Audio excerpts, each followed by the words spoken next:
এক থালা পাস্তা, দারুণ হয়েছে দেখতে। এক থালা পাস্তা, সাথে কিছু চাউ আছে, ডিম দিয়ে তৈরি করা পাস্তা।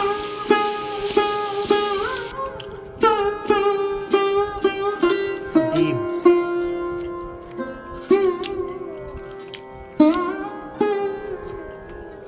চাউমিন,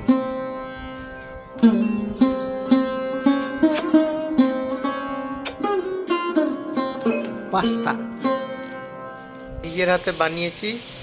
চাউমিন দিয়ে, পাস্তা দিয়ে, ডিম দিয়ে দারুণভাবে চাউমিন পাস্তা, চাউ পাস্তা নাম দেওয়া যেতে পারে এটাকে। বেশ খেতে সুন্দর হয়েছে। আর আমি তো নুডলসগুলো পেলেই সুদ সুদ করে টেনে টেনে খাই। এটাই হয়তো আমার স্পেশালিটি, যে এইভাবে নুডলস খেতে হয়। জানি না কে কেমন খায়, কিন্তু আমি এরকম সুদ করে টেনে নিই। অনেক ছোটোবেলাকার অভ্যেস। এই দেখবেন দারুণ লাগবে, সুদ করে টেনে নেওয়া। এবার আসি পাস্তার কথায়।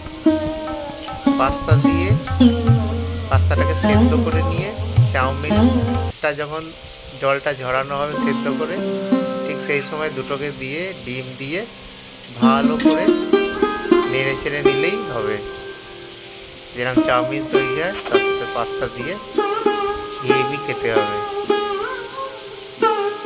করে দেখবেন, আর যখন এক বাটি নিয়ে বসবেন তখন আমার মতো এরকম সুট সুট করে টানবেন, দেখবেন দারুণ লাগবে খেতে। Pasta with chowmein.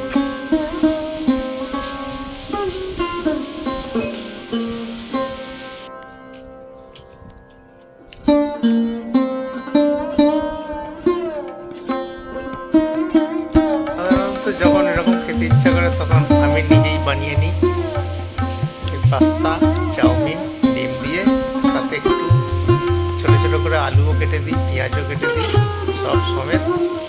বেশ দারুণ হয়। তার সাথে ওপর দিয়ে ছড়িয়ে দিই একটু সস, একটু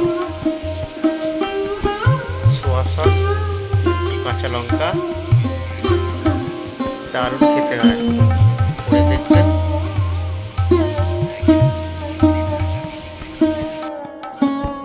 পাস্তা আমি খেতে থাকি। আর আপনাদের যদি ভিডিওটা ভালো লাগে, লাইক, শেয়ার এবং কমেন্টস করে দেবেন।